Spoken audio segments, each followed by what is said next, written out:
आज प्रेस वार्तार उद्देश्य होउची सरकार को चेतैवा जो भली भाव विगत 3टी आर्थिक वर्ष रे केन्दुझर जिल्ला रे एमजी एनआरजीएस योजना कहतु प्रधानमंत्री आवास योजना कहतु एथिरे 399 कोटी टंका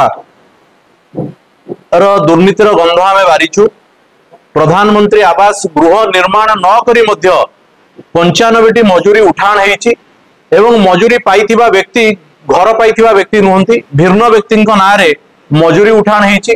गोटे निर्दिष्ट पंचायत रे 40 रु अधिक हिताधिकर अर्थ को हड़प करा जायछि केन्दुझर जिल्ला रे। विशेष करी एई जो 400 कोटी टंका पाखापाखि दुर्नीति हेछि एथिरे उद्यान विभाग अछि, कृषि विभाग अछि, प्रधानमंत्री आवास योजनार गृह गुड़िक अछि एवं लैंड डेवलपमेंट काम अछि, पोखरी खनन अछि।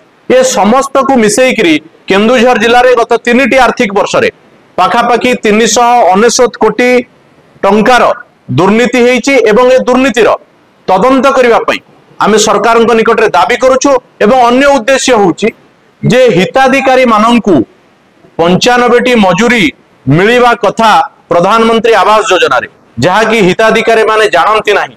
ए केन्दुझर जिल्ला रे जेतिकी हिताधिकारी घर पाइचंती नगण्य संख्या कहवा गले 5 रु 10% हिताधिकारी को आवास योजना रे मजूरी अर्थ मिलता बेले 90% रु अधिक हिताधिकारी को मजूरी अर्थ प्रदान करा जाय नहीं बरं दुर्नीतिर बाट कढ़ई निया जाय कोठी 17,000 टंका कोठी 23,000 टंका कोठी 24,000 टंका कोठी 15,000 टंका प्रति हिताधिकारी हिसाब रे दुर्नीतिर बाट कढ़ा जाय एवं गोटे घर पाखापाखि 23,000 टंकार मजूरी अर्थ को हड़प करा जाय।